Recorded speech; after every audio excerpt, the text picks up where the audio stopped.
14 വാർഡുകളിലാണ് 44 വാർഡുകളിലാണ് നമുക്കറിയാം 100 വാർഡുകളാണ് നഗരസഭയിലുള്ളത്. 44 വാർഡുകളിലാണ് കുടിവെള്ള വിതരണം നിർത്തിവെക്കുകയും അത് നമുക്കറിയാം ഒരുപാട് ജനസംഖ്യയുള്ള വാർഡുകൾ തന്നെയാണ് ഇതിനോട് ചേർത്ത് വായിക്കേണ്ടി വരും. അങ്ങനെയുള്ള വാർഡുകളിലാണ് ഇന്നലെയൊക്കെ നമ്മൾ കഴിഞ്ഞ ദിവസങ്ങളിലൊക്കെ ഈ നഗരസഭയുമായി ബന്ധപ്പെട്ട മേയറുടെയും മറ്റും പ്രതികരണം തേടിയിരുന്നു. വി.കെ. പ്രശാന്ത് MLA-യുമായി നമ്മൾ സംസാരിച്ചിരുന്നു.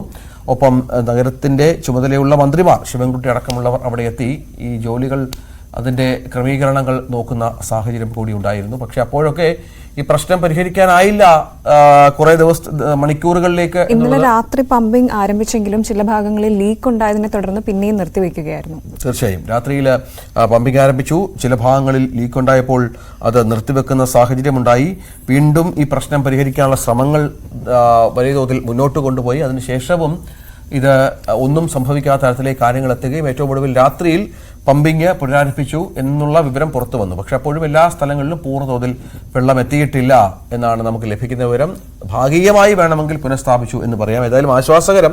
ഇന്ന് രാവിലെ ധൃതി പിടിച്ച് സ്കൂളിലും കോളേജുകളിലും ഒന്നും പോകേണ്ട അല്ലെ. വെള്ളം കുളിക്കാതെ നമുക്ക് പ്രാഥമിക കാര്യങ്ങൾ നിർവഹിക്കാതെ കുട്ടികളെ വിടുന്ന ഒരു പ്രശ്നം ഉണ്ടായിരുന്നു. പാകം ചെയ്യാൻ പോലും വെള്ളം കിട്ടുന്നില്ല എന്നുള്ള പരാതിയൊക്കെ നമുക്ക് പി.വി. അരുൺ വിവരങ്ങൾ പങ്കുവെക്കുന്നുണ്ട്. അരുൺ, ഇപ്പൊ എന്താണ് അവസ്ഥ? ഏറ്റവും ഒടുവിലത്തെ അവസ്ഥ ഞങ്ങളത് വിശദീകരിക്കുകയായിരുന്നു. എപ്പോഴേക്ക് പൂർണ്ണതോതിൽ നമ്മുടെ കുടിവെള്ള വിതരണം നഗരത്തിന്റെ ഈ 44 വാർഡുകളിലും എത്തിക്കാൻ സാധിക്കുമെന്നാണ് ഇപ്പോൾ മനസ്സിലാക്കേണ്ടത്? ഇന്ന് ഉച്ചയോടെ കുടിവെള്ള വിതരണം പൂർണ്ണമായും എല്ലാ വീടുകളിലേക്കും സാധാരണ നിലയിലാകുമെന്ന പ്രതീക്ഷയാണ് ഇപ്പോൾ വാട്ടർ അതോറിറ്റി പങ്കുവയ്ക്കുന്നത്. ഇന്നലെയൊക്കെ വലിയ കുടിവെള്ളക്ഷാമം ഉണ്ടായിരുന്ന മേഖലയാണ് ആറ്റുകാൽ. ഇവിടെയൊക്കെ വീടുകളിൽ വെള്ളം വന്നു തുടങ്ങി. പക്ഷേ ആറ്റുകാൽ ഐരാണിമുട്ടം ഭാഗത്തൊക്കെ വെള്ളം ഉള്ളപ്പോഴും ഇനിയും വെള്ളം കിട്ടാത്ത സ്ഥലങ്ങളുണ്ട്. പ്രത്യേകിച്ചും വട്ടിയൂർക്കാവ് മേഖലയിലൊന്നും ഇപ്പോഴും കുടിവെള്ളം വീടുകളിൽ കിട്ടിത്തുടങ്ങിയിട്ടില്ല. ടാങ്കറുകൾ തന്നെയാണ് അവിടെയൊക്കെ വെള്ളം കൊണ്ടുവരുന്നത്. ഈ ആറ്റുകാൽ ഭാഗത്തൊക്കെ വെള്ളമുണ്ട്. ചേട്ടാ, ഈ വെള്ളം പൈപ്പിൽ വന്നു തുടങ്ങിയോ ഇവിടെയൊക്കെ? എന്താണ് അവസ്ഥ? ഇല്ല, ഇന്നലെ രാത്രി ഇവിടെ വന്നായിരുന്നു. ഈ ഏരിയയിലൊക്കെ ഇന്നലെ രാത്രി വന്നായിരുന്നു. രാത്രി 2-2:30 ആയപ്പോഴത്തേക്ക് വന്നായിരുന്നു. എത്ര ദിവസം ഈ വെള്ളം ഇല്ലാതെ? 5 ദിവസം വളരെ ബുദ്ധിമുട്ടിയത്. കട തുറന്നായിരുന്നോ? കട തുറന്നു. ഞാൻ പറഞ്ഞില്ലേ, ഇവിടെ വെള്ളം കൊണ്ടൊക്കെ അഡ്ജസ്റ്റ് ചെയ്ത് പോയി. പിന്നെ മിനറൽ വാട്ടർ ഉണ്ട് നമുക്ക്, അങ്ങനെയൊക്കെ അഡ്ജസ്റ്റ് ചെയ്ത് പോയതാ. വീട് ഇവിടെ തന്നെയാണോ? വീട് അടുത്താ. അവിടെ നമുക്ക് ഭയങ്കര ബുദ്ധിമുട്ടാ. അവിടെയൊക്കെ 5 ദിവസമല്ലേ കുഞ്ഞുങ്ങളും എല്ലാവരും ആയിട്ടുള്ളത്. ഇത് വെള്ളം ഈ ഇത്രയും ദിവസം ഇല്ലാതെ ആകുമെന്നുള്ള ഒരു അറിയിപ്പ് പോലും കിട്ടിയിരുന്നു. എന്താ അവസ്ഥ? അതായത് ന്യൂസ് ഉണ്ടായിരുന്നു, പേപ്പറിൽ ന്യൂസ് ഉണ്ടായിരുന്നു. പിന്നെ അതിനെപ്പറ്റി ക്ലിയർ ആയിട്ടുള്ള ഡീറ്റെയിൽ നമുക്ക് ന്യൂസ് ഒന്നും വായിക്കാനുള്ള ഇതില്ല. എന്നാൽ ഇതുപോലെ പ്രതീക്ഷയില്ലെന്നോ? ഇല്ല, ഇത്രയും 3 ദിവസം എന്നാ പറഞ്ഞേ. ഇതാണ് ഒരു ചേട്ടൻ വീട് ഇവിടെ തന്നെയാണല്ലേ? വെള്ളം വന്നു തുടങ്ങി കേട്ടോ. വെള്ളം ഇന്നലെ രാത്രി മുതൽ വന്നു തുടങ്ങി. 4 ദിവസത്തിന് ഒരു ബുദ്ധിമുട്ടുണ്ടായിരുന്നു. പരിഹാരം 2:30 മണിയായപ്പോൾ ഉണർന്നിരുന്ന് വെള്ളം പിടിക്കാന്നല്ലേ? പിന്നെ നേരത്തെ വെള്ളം പിടിച്ച് കിണറ്റിൽ നിന്നൊക്കെ വെള്ളം പിടിച്ച് വെച്ചിട്ടുണ്ടായിരുന്നു. 4 ദിവസം എങ്ങനെ പോയി? ഇതിനു മുമ്പ് ഇങ്ങനെ ഈ അടുത്തിങ്ങനെ ഉണ്ടായിട്ടുണ്ട് വെള്ളം? ഞാൻ ജനിച്ചതിന് ശേഷം ഇന്നുവരെ ഇങ്ങനെ ഒരു അനുഭവം ഉണ്ടായിട്ടില്ല. ആദ്യമാണ്. വെള്ളം മുടങ്ങുന്ന ഒരു മേഖല അല്ലെന്ന് തോന്നുന്നു. അല്ലല്ല, നമ്മൾ എപ്പോഴും വെള്ളം കിട്ടിക്കൊണ്ടിരിക്കും. അമ്പലമൊക്കെ ഉള്ളതുകൊണ്ട്? അമ്പലം വെള്ളമുണ്ട്, അല്ലാതെ ജപ്പാൻ കുടി വെള്ളം വന്നതുകൊണ്ട് നല്ല രീതിയിൽ വെള്ളം ഉണ്ടായിരുന്നു. അമ്പലമൊക്കെ എങ്ങനെയാണ്? അമ്പലത്തിന്റെ പ്രവർത്തനമൊക്കെ? അമ്പലത്തിന്റെ പ്രവർത്തനം ഭക്തജനങ്ങൾക്ക് വേണ്ടി നല്ല കാര്യങ്ങളൊക്കെ ചെയ്യുന്നുണ്ട്. ഒരുപാട് വെള്ളം വന്നപ്പോഴേ വെള്ളം ഇല്ലാത്തപ്പോൾ പ്രശ്നം ഉണ്ടായിരുന്നു അവിടെ? ഇല്ല, അവിടെയൊക്കെ കുളക്കിണറുണ്ട്, എല്ലാം ഉള്ളതുകൊണ്ട് അങ്ങനെ ബുദ്ധിമുട്ടൊന്നുണ്ടായിട്ടില്ല. അതിൽ ആശ്വാസമായി. ഇത് ആറ്റുകാലുള്ള ആളുകളുടെ ഒരു ആശ്വാസമാണ്. അവർ വലിയ ആശ്വാസത്തിലാണ്. കാരണം 4 ദിവസം 5 ദിവസമൊക്കെ കുടിവെള്ളം കിട്ടാതെ പോകുന്ന ഒരു അവസ്ഥ ചിന്തിക്കാൻ പറ്റാത്തതാണ്. അദ്ദേഹം പറഞ്ഞു, അദ്ദേഹം ജനിച്ച ശേഷം ഇത്തരമൊരു ദുരവസ്ഥ ഇവിടെ ഉണ്ടായിട്ടില്ല എന്നാണ് അദ്ദേഹത്തിന്റെ പ്രതികരണം. ഇത് ഒരു മേഖലയിലെ മാത്രം പ്രശ്നമല്ല. നമുക്കറിയാം, സെക്രട്ടേറിയറ്റിൽ ഉൾപ്പെടെ പ്രവർത്തനത്തെ ബാധിച്ചിരുന്നു. 2 ദിവസം മുമ്പ് തന്നെ ഈ കുടിവെള്ള വിതരണം നിശ്ചലമായത്, അല്ലെങ്കിൽ അറ്റകുറ്റപ്പെട്ട ഭാഗമായി കുടിവെള്ളം ഇല്ലാതായത്. മറ്റു പല മേഖലകളിലും ആളുകൾ ഈ കുടിവെള്ളത്തിന് വേണ്ടി പിടിവലി കൂടുന്ന, ഒരുപക്ഷെ തമ്മിൽ അടിയിലേക്ക് പോകുന്ന അവസ്ഥ വരെ പലയിടത്തും നമ്മൾ കഴിഞ്ഞ ദിവസങ്ങളിലൊക്കെ കണ്ടതാണ്. അതിൽ നിന്നൊക്കെ ഒരു അല്പം അയവ് വരുന്നുണ്ട്. എന്നാൽ ഇപ്പോഴും ചില മേഖലകളിൽ പൂർണ്ണമായും കുടിവെള്ളം എത്തിത്തുടങ്ങിയിട്ടില്ല. ഇന്നലത്തെ രാത്രിയോടെ തന്നെ പമ്പിംഗ് ആരംഭിച്ചിട്ടുണ്ട്. പക്ഷേ ഇപ്പോഴും വട്ടിയൂർക്കാവ് ഉൾപ്പെടെയുള്ള മേഖലകളിൽ, പ്രദേശങ്ങളിൽ കുടിവെള്ളം കിട്ടാത്ത അവസ്ഥയുണ്ട്. ഇന്നലത്തെ അതേ സാഹചര്യത്തിൽ ഉണ്ട് വട്ടിയൂർക്കാവിൽ നേമം ഭാഗത്ത് വെള്ളം പൂർണ്ണതോതിൽ എത്തിയിട്ടില്ല. അവിടെയും ഈ പ്രശ്നങ്ങൾ ഇപ്പോഴും നിലനിൽക്കുന്നു. ഏതായാലും ഈ ഭാഗത്തുള്ളവർക്കൊക്കെ ഒരു ആശ്വാസമുണ്ട്. കാരണം ആറ്റുകാൽ ക്ഷേത്രത്തിനടുത്തുള്ള പ്രദേശമാണ്. ഇവിടെയൊക്കെ വെള്ളം കിട്ടിത്തുടങ്ങിയെന്നതിന്റെ ആശ്വാസത്തിലാണ് ഈ നാട്ടുകാർ ഇവിടുത്തെ ജനങ്ങളുമൊക്കെ അത്തരമൊരു ആശ്വാസത്തിലാണ്. നമുക്കറിയാം വെള്ളം ഒരു ദിവസം ഇല്ലാതായപ്പോൾ തന്നെ ഉണ്ടാകുന്ന പ്രശ്നങ്ങളുണ്ട്. കുടിവെള്ളം എത്തിയെന്ന് തോന്നുന്നല്ലേ? കുടിവെള്ളം വന്നായിരുന്നോ? വന്നു. കഴിഞ്ഞ ദിവസമൊക്കെ ഇവിടെ ഇല്ല, വീട്ടിലുണ്ടായിരുന്നോ? ഇല്ല, വെള്ളം ഇല്ലാത്ത സമയത്ത് ഇല്ലായിരുന്നു. എന്ത് ചെയ്തു? പിന്നെ ഇന്നലെ ആലത്തോറി ഇല്ലായിരുന്നു. ബന്ധു വീട്ടിലേക്ക് പോയി. എന്ത് വീട്ടിലേക്ക് അങ്ങോട്ട് പോയിട്ട് ഇന്നലെ രാത്രി ആയപ്പോ ഇവിടെ എത്തി. വെള്ളം വരുമെന്ന് അറിഞ്ഞു വന്നതാണ്.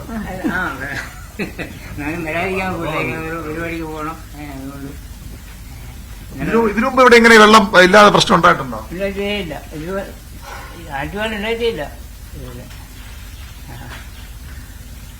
ഇനിയിപ്പോ വലിയ കുഴപ്പമില്ലെന്ന് തോന്നുന്നില്ല. ഇടം വന്നൂടെ? 5-6 ദിവസം നല്ല പാട് കിട്ടും. അതുതന്നെയാണ് ഈ വെള്ളം ഇല്ലാതാവുമ്പോഴുള്ള ബുദ്ധിമുട്ട്. അത് അനുഭവിച്ച് തന്നെ വരേണ്ടതാണ്. പക്ഷേ രഞ്ജിത്തിനൊക്കെ ആ ഭാഗത്തൊക്കെ നമ്മുടെ ഓഫീസിന്റെ ഭാഗത്തും പലപ്പോഴും കുടിവെള്ളം ഇല്ലാതാകുന്ന മേഖലയാണ്. ഇവർക്ക് വീട്ടിൽ നിന്ന് ബന്ധുവീടുകളിലേക്ക് പോകേണ്ട അവസ്ഥയാണ് വന്നത്. അതായത് ഇവിടെ താമസിക്കാൻ പറ്റില്ലാത്ത സാഹചര്യം, വെള്ളമില്ല. നെടുമങ്ങാട് ബന്ധുവീട്ടിലേക്ക് പോയി അവിടുന്ന് ഇന്നലെ രാത്രിയോടുകൂടി തിരിച്ചു വന്ന അവസ്ഥയുണ്ട്. ഇത്തരത്തിൽ നിരവധി ആളുകളാണ് ഈ വെള്ളത്തിന് വേണ്ടിയൊക്കെ വീട് വിട്ട് മറ്റു സ്ഥലങ്ങളിലേക്ക് പോകേണ്ടി വന്ന ആളുകളുണ്ട്. ഇവിടെ ടാങ്കർ ലോറിയും അതുപോലെ നഗരസഭയൊക്കെ നൽകുന്ന വെള്ളം അതിനൊക്കെ പരിമിതികളുണ്ടായിരുന്നു. പക്ഷേ അതുകൊണ്ട് പിടിച്ചു നിൽക്കാതെ മറ്റു വഴികളില്ലാതെ ഇവിടെ വീടുകൾ തുറന്ന ആളുകളുണ്ട്. ഏതായാലും അല്പം ആശ്വാസം നഗരത്തിലെ ഈ കുടിവെള്ള പ്രശ്നത്തിലുണ്ടായിരിക്കുന്നു. ഇന്ന് സ്കൂളുകൾക്ക്, നഗരമേഖലയിലെ നഗരപരിധിയിലെ വിദ്യാഭ്യാസ സ്ഥാപനങ്ങൾക്കെല്ലാം സർക്കാർ അവധി പ്രഖ്യാപിച്ചിട്ടുണ്ട്. പരീക്ഷകൾ മാറ്റിവച്ചിട്ടുണ്ട്. അങ്ങനെ ഒരു പരിധിവരെ ഇന്ന് രാവിലെയും വെള്ളം എത്തില്ലെന്നൊരു എത്തുമെന്ന് ഉറപ്പില്ലാത്തതുകൊണ്ട് തന്നെയാണ് ഇന്നലെ രാത്രി ഒരു 7-7:30 കൂടി ജില്ലാ കളക്ടർ അത്തരമൊരു തീരുമാനമെടുത്തത്. നമുക്കറിയാം നേരത്തെയൊക്കെ ഇതിനകത്തൊരു പ്രശ്നം എന്ന് പറയുന്നത് നമ്മളൊരു അറ്റകുറ്റപ്പണിയുടെ ഭാഗമായിട്ട് വന്ന ഒരു സംഗതിയാണ് എന്ന് നമ്മൾക്ക് മനസ്സിലാകും. അത് ഇത്രയധികം വഷളായി അതിനെ ഒരു ദിവസം കൊണ്ട് തീർക്കാവുന്ന ഒരു വിഷയത്തെ ഈ 4 ദിവസത്തേക്ക് വലിച്ചു നീട്ടി. അതിലിപ്പോൾ പരസ്പരം നഗരസഭയും വാട്ടർ അതോറിറ്റിയും പരസ്പരം കുറ്റപ്പെടുത്തുന്നുണ്ടെങ്കിൽ പോലും അതിന്റെ ദുരിതം അനുഭവിച്ചത് വലിയൊരു വിഭാഗം, ലക്ഷക്കണക്കിന് 44 വാർഡുകളിലെ ലക്ഷക്കണക്കിന് ജനങ്ങളാണ്. അതിപ്പോൾ നമ്മൾ ഇത് പരിഹരിച്ചു എന്ന് പറയുമ്പോഴും അവരുടെ ദുരിതത്തിന് ആരുത്തരം പറയും? ഇനിയും ഇത്തരം കാര്യങ്ങൾ സംഭവിച്ചാൽ ഒരു ക്രൈസിസ് മാനേജ്മെന്റ് എന്ന രീതിയിൽ എങ്ങനെ ഇത് ക്രൈസിസ് മാനേജ്മെന്റിൽ പരാജയം, ഇതെങ്ങനെ ഒരുപാട് ചോദ്യങ്ങൾ കൂടി ബാക്കി വെച്ചാണ് ഈ പ്രശ്നം പരിഹരിക്കപ്പെട്ടു എന്ന അവസ്ഥയിലേക്ക് പോകുന്നത്. തീർച്ചയായിട്ടും ഇത്തരത്തിൽ കുടിവെള്ളമില്ലാതായാൽ എന്തു ചെയ്യുമെന്ന ചോദ്യം ഇപ്പോഴും അവശേഷിക്കുകയാണ്. ഇത് ഒരു ദിവസം ഒരു സ്വാഭാവികമായി ഇപ്പോൾ 4-5 ദിവസത്തെ ദുരിതത്തിനൊടുവിലെങ്കിലും അതിന് പരിഹാരം കാണാൻ അധികൃതർക്ക് കഴിഞ്ഞു. പക്ഷേ ഇനിയും ഇതുണ്ടാകാം. ഉദ്യോഗസ്ഥരുടെ പിടിപ്പുകേട് ആ രീതിയിൽ തന്നെയാണ്. നമുക്കറിയാം VK പ്രശാന്ത് MLA അടക്കമുള്ളവർ, മന്ത്രിയും മേയറും അടക്കമുള്ളവർ വാട്ടർ അതോറിറ്റിയാണ് കുറ്റം പറഞ്ഞത്. ഒരു വാൽവ് അടയ്ക്കുന്നതിന് പകരം ജലവിതരണം പൂർണ്ണമായി നിർത്തിവെച്ചൊരു റെയിൽവേ ലൈനുമായി ബന്ധപ്പെട്ട ഇരട്ടിപ്പിക്കലിന്റെ ഭാഗമായുള്ള അറ്റകുറ്റപ്പണികളിലേക്ക് കടന്നാണ് ഈ പ്രതിസന്ധി രൂക്ഷമാക്കിയത്. ഒട്ടും ദീർഘവീക്ഷണമില്ലാതെ ഇങ്ങനെ വെള്ളം കുഴിമുട്ടിച്ചാൽ ജനം എന്ത് ചെയ്യുമെന്ന ഒരു പൗരബോധമില്ലാതെ, അല്ലെങ്കിൽ എങ്ങനെ ജനങ്ങൾ ജീവിക്കുമെന്ന ഒരു സാമാന്യ യുക്തി പോലും നോക്കാതെയുള്ള നടപടിയാണ് ഈ രീതിയിലുള്ള കുഴപ്പത്തിലേക്ക് നഗരത്തെ എത്തിച്ചത്, ജനജീവിതത്തെ ഇത്തരത്തിൽ ബാധിച്ചത്.